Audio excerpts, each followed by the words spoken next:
Қайырлы күн! Қазақ тілін оқытуда Padlet онлайн тақтасын қолданған тиімді. 7-ші сынып бойынша қысқа мерзімді жоспарда сабақтың тақырыбы «Жерұйық» фильмі.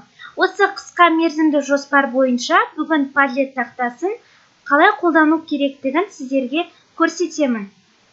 Міне, сіздер қарап отырсаңыздар, Padlet онлайн тақтасында арнайы бір жерге тұрады.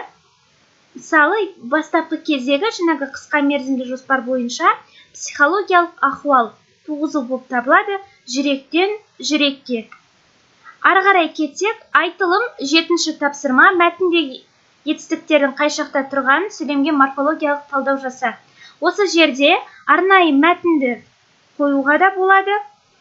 Және де осы айтылымда 8-ші тапсырма ғаламтордан жерұйық фильмін көріңдер, фильм бойынша ой бөлісіңдер. Padlet тақтасында бейне фильмдерді қосуларыңызға болады.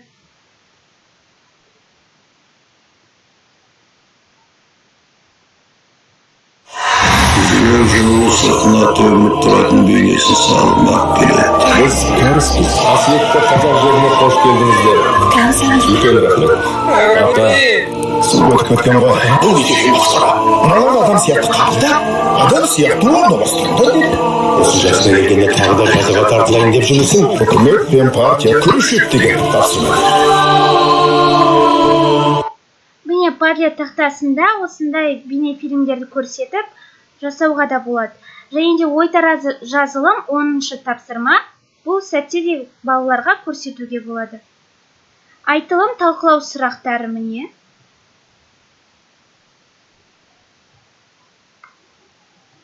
Міне көрсетсеңіздер де болады. Және бағалау дескрипторы. Содан кейін сабақтың соңында үй тапсырмасын берсеңіздер болады. Және бағалау дескрипторы.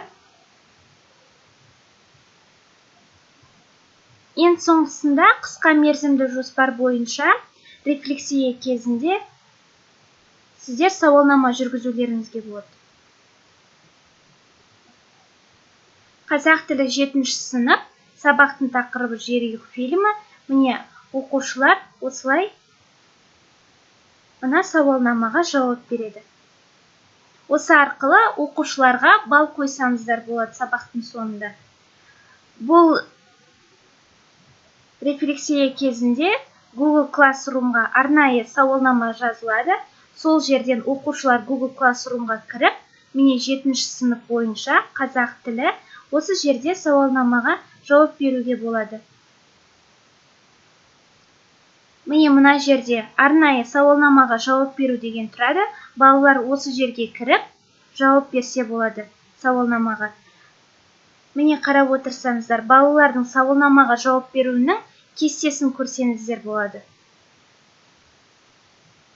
Осы жерде оқушылардың барлық жауап берген сауалнамадағы жауаптарына қарап, балл қоюларыңызға болады. Бұл қысқа мерзімді жоспар бойынша арнайы таныстырылым бар. Балаларға түсінікті ретінде сіздер таныстырылымды көрсетсеңіздер де болады.